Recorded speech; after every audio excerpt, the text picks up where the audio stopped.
Mesdames et messieurs, bonjour et bienvenue.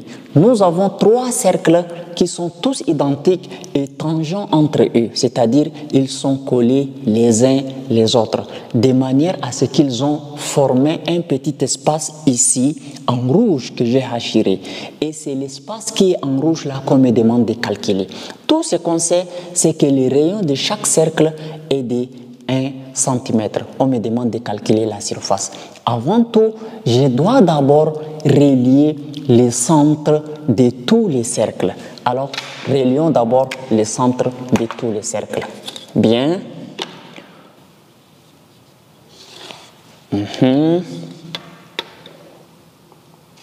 Voilà.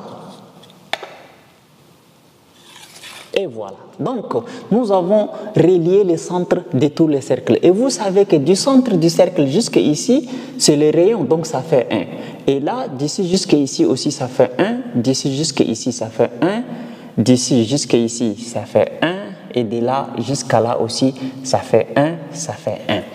Si vous constatez bien, c'est-à-dire que les centres des cercles, lorsque je les ai reliés, ils ont formé un triangle et le triangle là est équilatéral, c'est-à-dire que tous les côtés du triangle se ressemblent et ça mesure, chaque côté mesure 2 cm, 2 cm, 2 cm.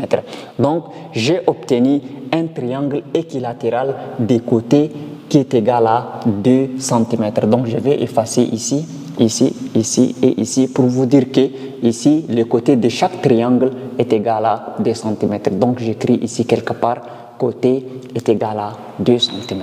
Maintenant, le souci c'est quoi? Moi, mon souci c'est de déterminer l'aire de la partie hachirée en rouge. Je sais déjà que j'ai déjà un triangle équilatéral. Donc, il suffit juste que je calcule la surface ou l'aire du triangle équilatéral. Et après avoir calculé la surface du triangle équilatéral qui se trouve au milieu, je dois soustraire la surface de chaque partie ici que je vais hachirer en bleu. Vous voyez? Alors, je vais soustraire cette partie. Je vais soustraire cette partie.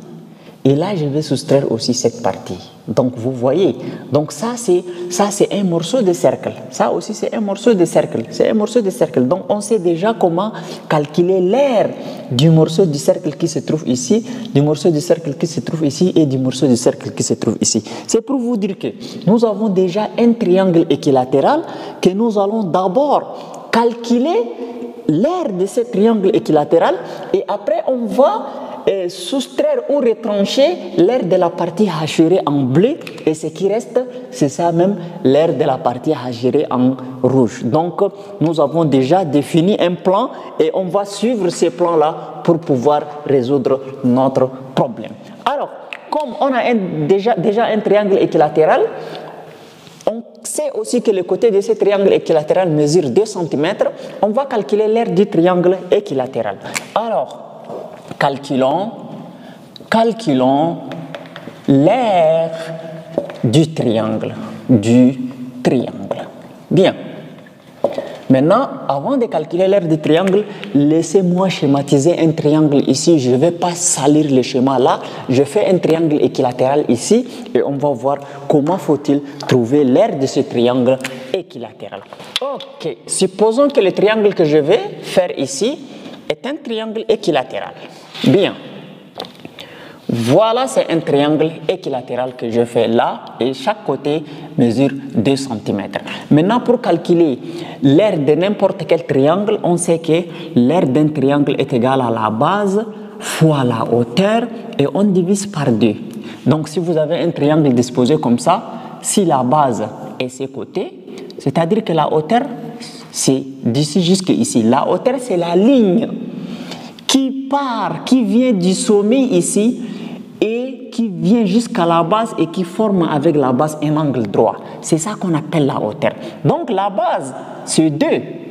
Mais la hauteur, on ne connaît pas. Ne vous inquiétez pas, on va appliquer le théorème de Pythagore pour déterminer la hauteur. Donc c'est-à-dire qu'ici, comme la base est 2, c'est-à-dire que c'est un triangle équilatéral. Et ici, dans un triangle équilatéral, la hauteur passe toujours par le milieu de la base. Donc, c'est-à-dire la hauteur vient jusqu'ici, mais là où la hauteur s'arrête là, c'est le milieu de la base. Donc, la base mesure D, donc c'est-à-dire d'ici jusqu'ici, ça mesure D.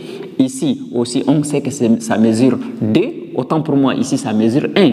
Donc, comme tout ça, ça mesure D, donc ça mesure 1 et ça mesure 2. Maintenant, c'est la hauteur que nous ne connaissons pas, donc on va appliquer le théorème de Pythagore. Appliquons le théorème de Pythagore. Le théorème de Pythagore. Ok, Pythagore. Bien, qu'est-ce que Pythagore dit? Pythagore dit dans un triangle rectangle, le carré de l'hypoténuse est égal à la somme des carrés des deux autres côtés. Donc, je vais faire ça en rouge afin que ça se voit clair. Nous sommes dans ce triangle. Ces côtés, c'est l'hypoténuse, ça mesure 2. Ces côtés, ça mesure 1 parce que ça, c'est le milieu. Donc, d'ici jusqu'ici 1, d'ici jusqu'ici 1, les tout, c'est 2.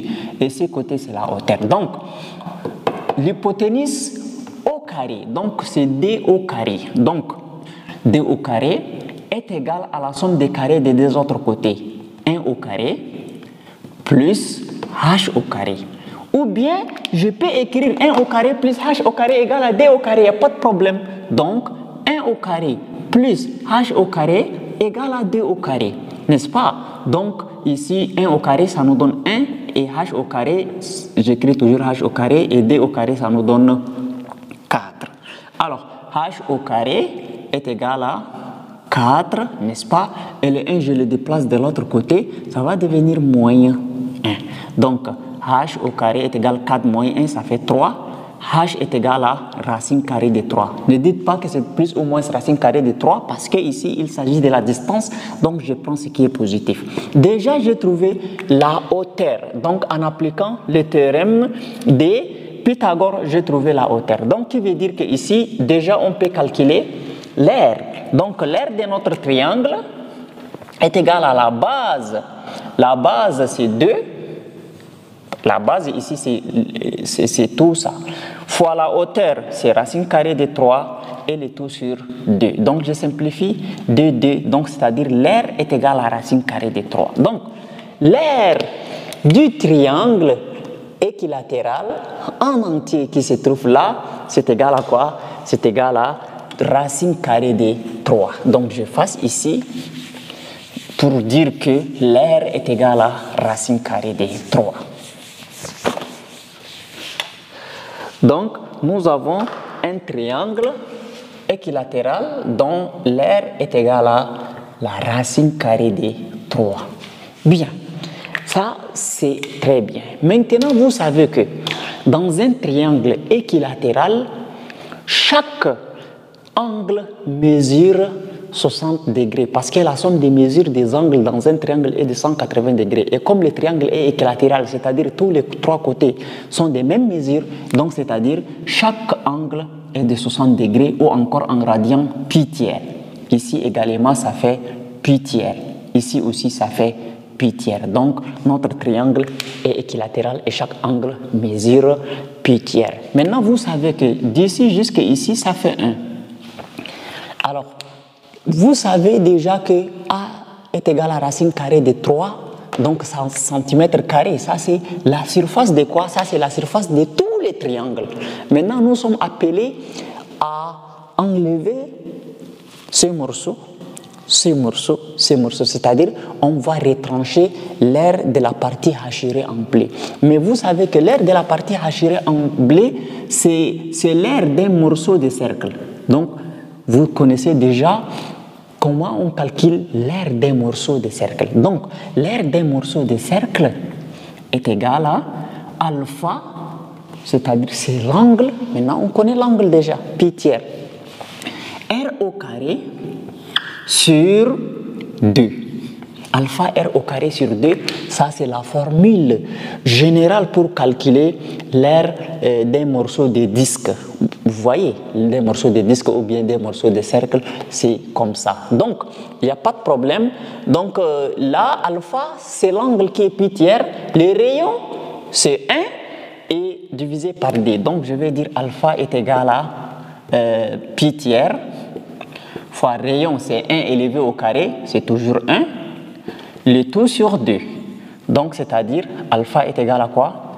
Pi tiers divisé par 2, qui donne pi tiers fois 1 demi. Donc, alpha est égal à pi sixième. Alpha est égal à quoi? Pi sixième. Ok, ça c'est ce qui veut dire que ça c'est la surface d'un seul morceau comme ça. Mais tous les morceaux sont identiques. Donc, c'est-à-dire que ces surfaces-là, je vais les multiplier par 3 pour trouver la surface ici, ici, ici. Donc, la surface, l'aire des 3 morceaux, est égale à 3 fois pi sixième. Donc, c'est ça, l'aire des 3 morceaux est égale à 3 fois pi sixième. Donc, l'aire des 3 morceaux est égale à, je simplifie, donc 3 fois pi et 6 là c'est 2 fois 3, autant pour moi. Donc je simplifie, donc l'aire des 3 morceaux est égale à pi divisé par 2.